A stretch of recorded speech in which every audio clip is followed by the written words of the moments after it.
তৃণমূলের মধ্যে যারা আছে তারা কেন বলছে নওশাদ সিদ্দিকীর মাথায় টুপি আছে, আর আব্বাস সিদ্দিকী একজন পীরজাদা হয়ে দলটা গঠন করলেন। আচ্ছা, একটা ভারতবর্ষের একটা রাজনৈতিক দল কে কে গঠন করতে পারে? আপনিও পারেন। যে কোনো ভারতীয় নাগরিক হলেই সে দলটা গঠন করতে পারে। তাহলে আব্বাস সিদ্দিকী ভারতীয় নাগরিক নন, তো দলটা গঠন করেছে।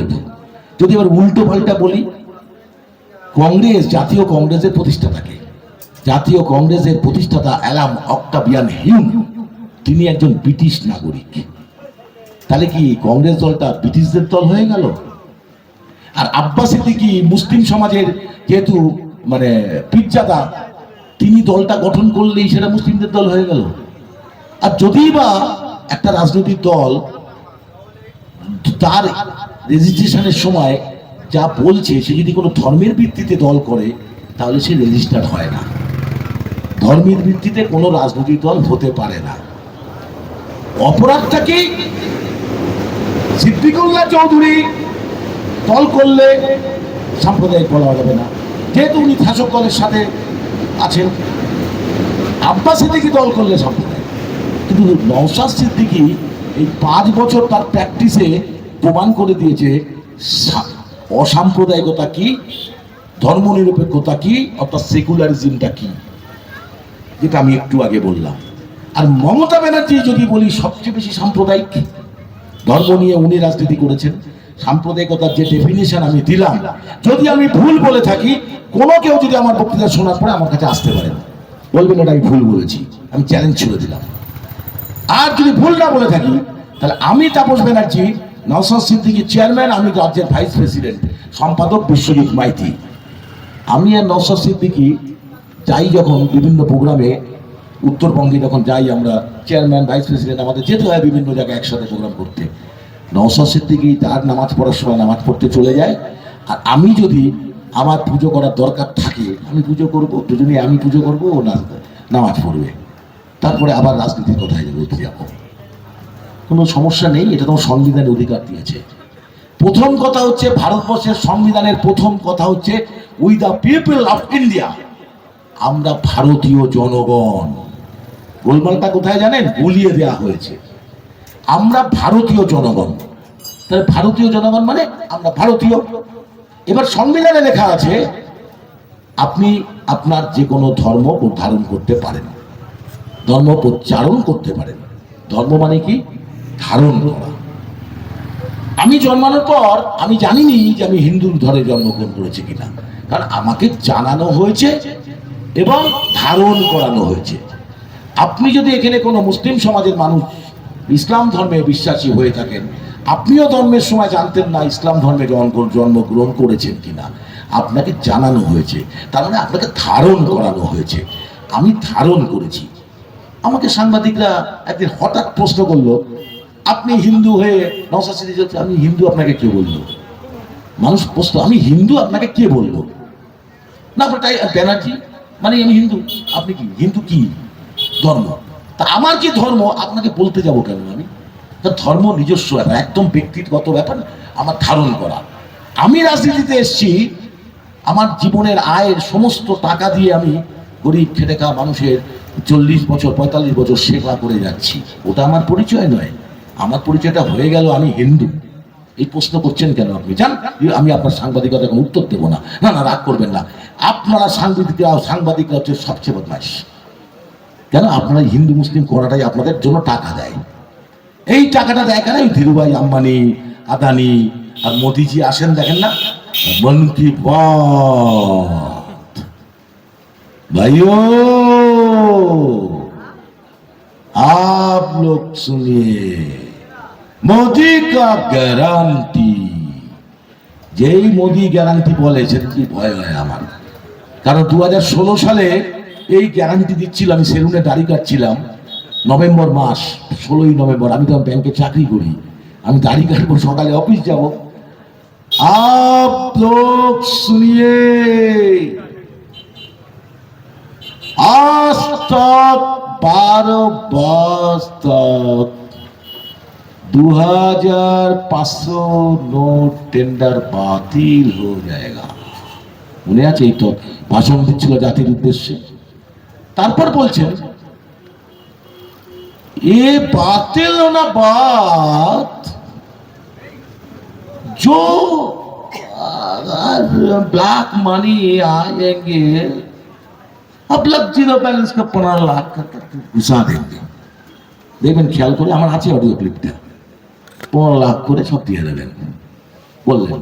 তারপরেই বলছে, मोदी का गारंटी स्विस बैंक में जो कालो रुपया है ना, वो सब मैं ले आएंगे इंडिया में।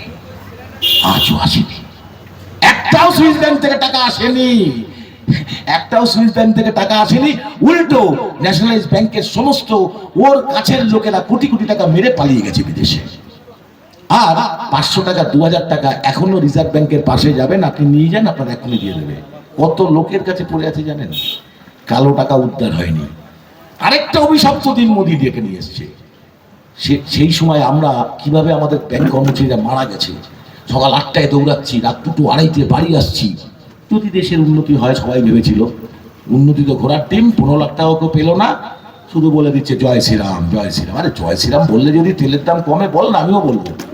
তেলের দাম তো কমে না রে ভাই, সবাইকে বলতে বলে দেবো। তা তো কমছে না রে ভাই, তোরও যা দামে তেল কিনতে হচ্ছে আর নুরুদ্দিন মোল্লাকেও সেই দামে কিনতে হচ্ছে। তা জয় শ্রীরাম বলে লাভ দেখবে বল না।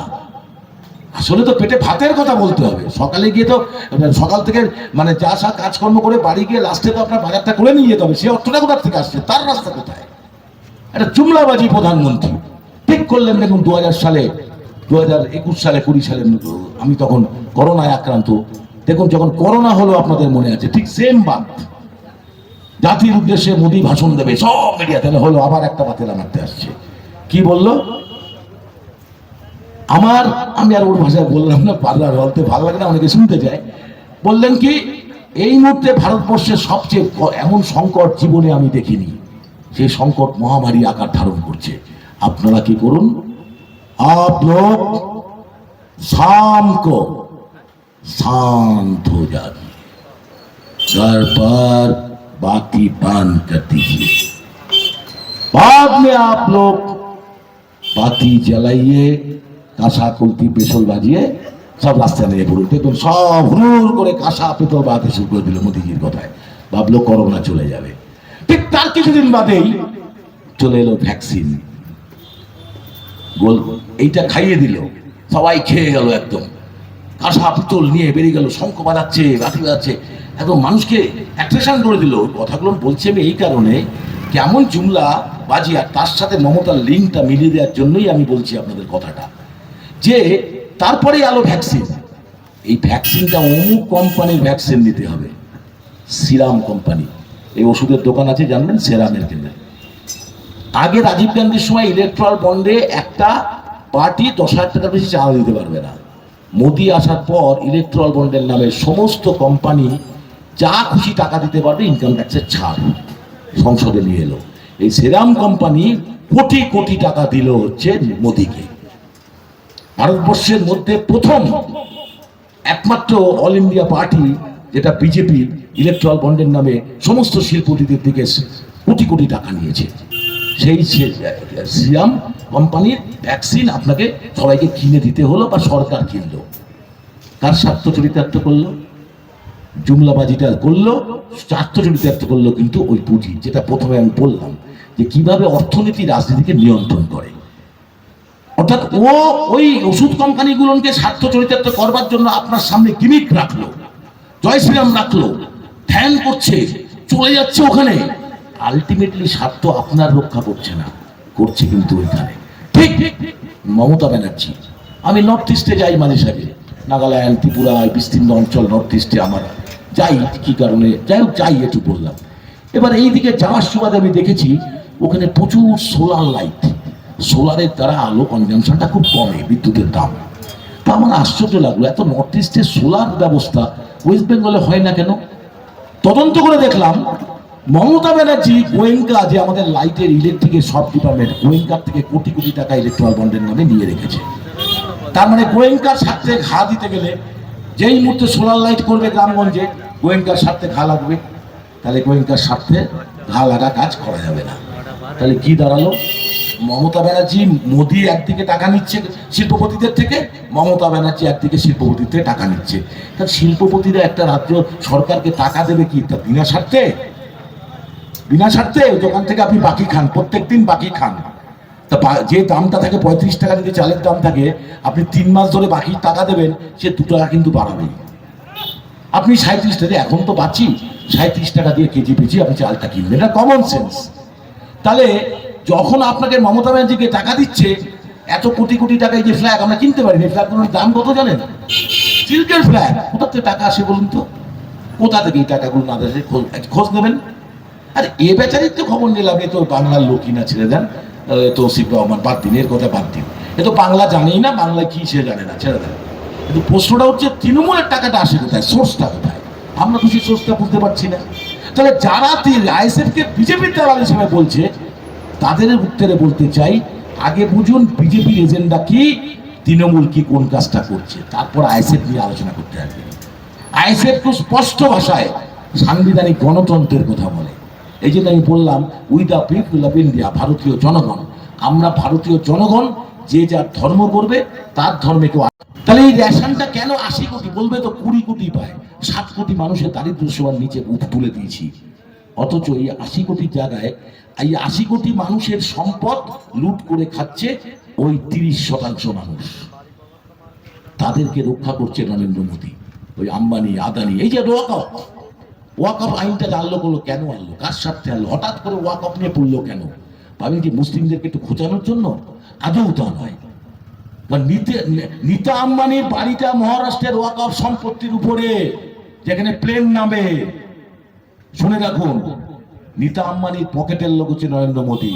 এবার ওয়াকফ বোর্ড যদি ওটাকে ক্রপ করে নেয়, তাড়াতাড়ি ওয়াকফ আইনে ওকে বাঁচাও, হুড় করে নেমে গেল। আর মমতা ব্যানার্জি বললো এখানে হবে না। উনি তো আবার এরম ভাবে বলেন, এরম ভাবে বলেন, এরম ভাবে বলেন, একবারে দাঁড়িয়ে বলতে পারেন না, দৌড়াদৌড়ি করতে বলে না যে আপনারা দিল্লি গিয়ে আন্দোলন করুন, ওয়াকফ এখানে হবে না। ঠিক ওয়াকফটা আগে চালু করে দিল। দেখেছেন বিজেপির সাথে অ্যাডজাস্টটা কি? এটা বুঝবে, ধরতে হবে আপনাকে যে তৃণমূল আর বিজেপির মধ্যে যে কোনো তফাৎ নেই, চুক্তি নির্ভর আপনাকে বুঝতে হবে। ওয়াকফ আইন এখানে লাগু হবে না বললেন, অথচ দেখুন আমাদের পশ্চিমবঙ্গে এই ওয়াকফ সম্পত্তিটা তো অ্যাকচুয়াল ইসলাম ধর্মাবলম্বী মানুষের। ওয়াকফ মানে ওয়াকি, মানে আমাদের ভাষায় যেটা উইল বলা হয়। 2 ধরনের ওয়াকি হয়, একটা রেজিস্টার্ড ওয়াকি, একটা হচ্ছে মৌখিক ওয়াকি। যাই হোক, সে বিতর্কে আমি যাবো না, আপনারা জানেন সব। তাহলে সেই ওয়াকফ সম্পত্তিগুলো দখল করে রেখেছে তৃণমূলের নেতারা, বিজেপির হাতে যারা পয়সা দেয় তারা দখল করে রেখেছে। তাহলে তাদের সাথে ওয়াকফ আইনটা লাগু করতে শুরু করলো মমতা ব্যানার্জি। তাহলে উনি বললেন কেন দিল্লি গিয়ে ভোট চান, এখানে আমি লাগু করবো না? অথচ এখানে 26 থেকে 7% পশ্চিমবঙ্গে ইসলাম ধর্মাবলম্বী মানুষ বাস করে। তামিলনাড়ুতে মাত্র 2% থেকে 3% ইসলাম ধর্মাবলম্বী মানুষ বাস করে। স্ট্যালিন ওখানে দাঁড়িয়ে বলল, ওয়াকফ নিয়ে সুপ্রিম কোর্টে যতক্ষণ পর্যন্ত রায় না মিটবে আমি এখানে আইন লাগু করতে দেবো না। তো স্ট্যালিন ভালো না আপনার মমতা ব্যানার্জি সঠিক কাজ করলো বলুন? মমতা ব্যানার্জি এদিকে বলছে রেল ধরে গিয়ে হিজাব পরে দিচ্ছে, হিজাব পরে গিয়ে ইনশাল্লাহ ইনশাল্লাহ ইনশাল্লাহ করে যাচ্ছে, যেটা অপরাধ। আমি আপনার বাড়িতে গিয়ে আমার ধর্ম আমি করবো, আপনি আপনার ধর্ম করবেন। আমার বাড়িতে পুজো হলে নওশাদ সিদ্দিকী বসে থাকতে পারে, তার ঘরে বসে সে নামাজ পড়বে, আমি পুজো করবো। পুজোর পরে নওশাদ সিদ্দিকীর ইচ্ছা হলে প্রসাদ খাবে, নয় খাবে না। আর আপনি ঈদ পালন করার পরে নামাজ পড়ে এসে বাড়িতে আপনি সিমুই, আমাকে যদি আপনার বাড়িতে থাকি আপনি সিমুই দিন আমি খেতে পারি, কিন্তু আমি কি আপনার ওই ওখানে গিয়ে নামাজ পড়বো? আপনার ইফতার মাহফিলে গিয়ে আমি নামাজ পড়তে যাবো কেন? আমি এটা যারা করে তারাই ধর্ম নিয়ে রাজনীতি করে, তারাই সবচেয়ে বড় সাম্প্রদায়িক। আর এটা তৃণমূল কংগ্রেস করছে 11 সালের পর থেকে সবাই।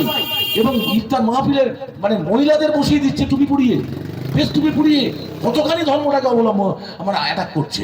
ঠিক সেম ভাবে দেখুন মুয়াজ্জেম ভাতার ইমাম ভাতা, মমতা ব্যানার্জিকে কি মুয়াজ্জেম ইমামরা ভাতা দিতে বলেছে?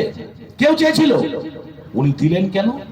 যেই দিলেন বিজেপি বললো দেখেছো হিন্দুরা, দেখো ও কাদের লোক, ব্যাস। মানে এমন একটা কাজ করবে যাতে হিন্দুরা খেপে যায়।